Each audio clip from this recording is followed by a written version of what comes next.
नाही, माझा आरोप असा बिलकुल पैशासंबंधित नाही आहे। माझा आरोप मी काल पण स्पष्ट केला की 4000 मतांनी हारलेला उमेदवाराचं तुम्ही पॅनलमध्ये कसं का नाव टाकत नाही।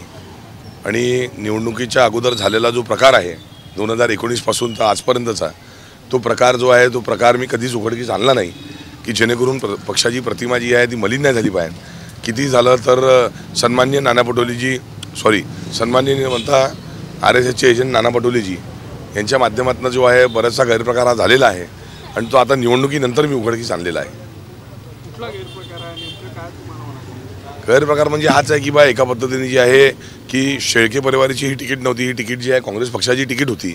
आणि राहिली गोष्ट तर कुठं ना कुठं वेगवेगळ्या समुदायामध्ये ज्या बंटीच्या प्रति जे आहे द्वेष निर्माण झाला पाहिजे त्याच्यामुळे म्हणून त्या समाजाच्या लोकांचं पॅनलमध्ये नाव टाकण्यात आलं होतं की त्या समाजाची तिकीट बंटी शेळकेमुळे कटली असं त्यांना कुठं ना कुठं हे वाटत होतं की अयोध्येतनं ज्या पद्धतीने जे आहे इंडिया गठबंधनचा खासदार निवडून येतो त्या पद्धतीनं RSSच्या मुख्यालयामधनं जर काँग्रेस पक्षाचा बंटी शेळके नावाचा जर कार्यकर्ता निवडून जर आला तर कुठे ना कुठे त्याची जवळीक जी आहे त्या सन्माननीय राहुल गांधींसोबत जास्त वाढेल।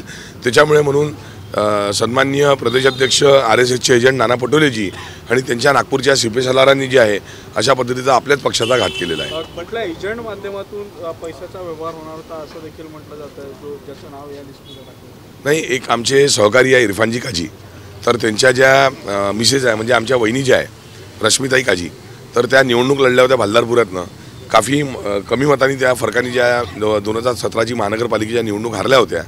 तर इरफान काझी एक आमचा ताकदवर असा एक आमचा भाऊ आहे, मोठा म्हणजे कार्यकर्ता नाही मोठा भाऊ आहे।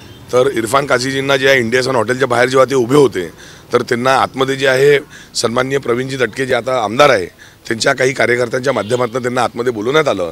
त्यांच्यासमोर 20 लाख रुपये ठेवले। सन्माननीय आमदार प्रवीणजी दटके तेव्हा ते भारतीय जनता पक्षाचे उमेदवार होते। त्यांनी सन्माननीय नाना पटोलेजी आणि नाना पटोलेजींचे नागपूर शहरातले जे CP सलार आहे जे देवेंद्र फडणवीस साहेबांचे सख्खे भाऊ आहे त्यांना कॉल केला। त्यांच्यासोबत त्या लोकांनी जे आहे सन्माननीय नाना पटोलेजी RSSचे एजंट नाना पटोलेजी आणि त्यांचे नागपूर शहरातले CP सलार यांनी इरफानजी काजी यांना दूरध्वनीच्या माध्यमातून सांगितलं की इरफान तेरी तिकीट पक्की है, बंटी का काम करने की ज़रूरत नहीं है और जो प्रवीण जो पैसे दे रहा है म्हणजे माझे तर प्रवीण भाऊ आहे त्यांच्यासाठी प्रवीण आहे वो आप ले लो और आपकी तिकीट फायनल है। तर असं बरेचशा कार्यकर्त्यांसोबत जे आहे सन्माननीय नाना पटोलेजी आणि नाना पटोलेजींचे नागपूर शहरातले CP सलार यांच्या माध्यमातून जे आहे या सर्व घटनाक्रम झालेला आहे। आणि बरेचसे कार्यकर्ते आहे कारण की सर्वांना माहीत आहे बोटावर मोजण्या इतकेच लोक जे आहे मध्य नागपूरच्या निवडणुकी रणधुमाळीमध्ये जे आहे ते सामील होते आणि बाकीचे लोक आपल्या घरी बसले होते आणि भारतीय जनता पक्षाचे काम करत होते आणि सर्वांना माहीत आहे। एक सांगा काँग्रेस पक्षाकडून हो आज तुम्ही आभार रॅली काढता, हां म्हणजे या नोटीसचं उत्तर आभार रॅलीतून नाही। आभार रॅली तर ज्या दिवशी मी निवडणूक हारलो त्याच दिवशीपासून मी आपल्या घरी नाही गेलो। मी आभार व्यक्त करण्याकरिता का म्हणजे त्याच दिवशीपासून निघालो 23 तारखेच्या संध्याकाळपासून। कारण की आता जवळजवळ जे आहे मध्य नागपूरचा 20% भाग जो आहे तो मी प्रत्येक घरी जाऊन पुन्हा एकदा जे आहे तो कव्हर केलेला आहे। आणि येणाऱ्या भविष्यामध्ये जवळजवळ 2 महिने 60 दिवस अजून ही आमच्या आभार यात्रा राहणार आहे की देवतुल्य जे आमच्या मध्य नागपूरचे विठ्ठल रुक्मिणी जे आहे त्यांच्या माध्यमातून जे आहे मला 80,000 मतदान जे देण्यात आलं म्हणजे मध्य नागपूरच्या इतिहासामध्ये आजपर्यंत जे आहे काँग्रेस पक्षाला एवढं मताधिक्य आजपर्यंत भेटलं नाही।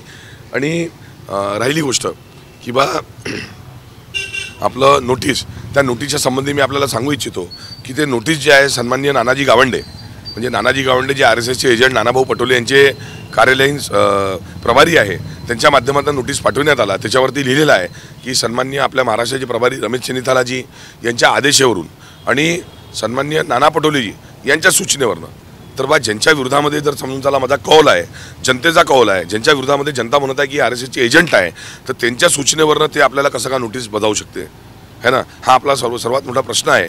नोटीस जे आहे जर मी नाना पटोलेजी यांच्यावरती जर आरोप जर लावले असेल तर त्यांना पण आपण स्पष्टीकरण मागा। मी त्यांना म्हटलं आहे की हे माझे आरोप आहे आणि आरोपाकरिता जे आहे आपण संवाद परिसंवाद माझ्यासोबत करा।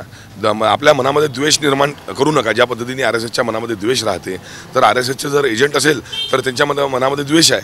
1 to 1 हेच नोटीसचं उत्तर आहे की आपण जे आहे आपण जर आपल्यावरती मी आरोप केला आहे प्रांताध्यक्षांवरती तर प्रांताध्यक्षाच्या सूचनेवरनं कसं का ते आपल्याला नोटीस बजावणार आहे। ठीक आहे रमेश पण आपलं उत्तर दिलं पाहिजे असं काय? नाही, माझं एवढंच म्हणणं आहे की उत्तर म्हणजे त्यांच्यासोबत माझा संवाद परिसंवाद झाला पाहिजे ना। आणि मीडियाच्या समोर झाला पाहिजे, कारण की मीडियामध्ये त्यांनी लेटर आउट केलेलं आहे, मीडियानं त्यांनी लेटर दिलेलं आहे. तर त्यांना एवढंच काँग्रेस पक्षाच्या परिवाराच्या, आपल्या परिवाराची जर त्यांना मानसन्मान जर असता तर त्यांनी बंटी बाबा शेळकेला जे स्पष्टीकरण आहे ते स्पष्टीकरण व्यक्तिगत रुपया मानलं असतं किंवा व्हॉट्सअपच्या माध्यमातून एकट्याला मला पाठवलं असतं.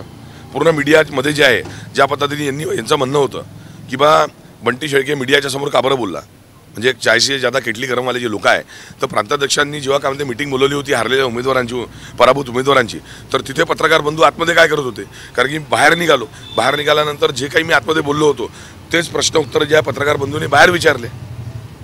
तर बस माझं एवढंच म्हणणं आहे की नाना पटोलेजी यांच्या सूचनेवरनं, अरे बा ज्यांच्यावरती मी आरोप करून आलो त्यांच्या सूचनेवरनं आपण कसं का मला स्पष्टीकरण मागू शकता आणि कसं का मला उत्तर मागू शकता, एवढंच म्हणणं.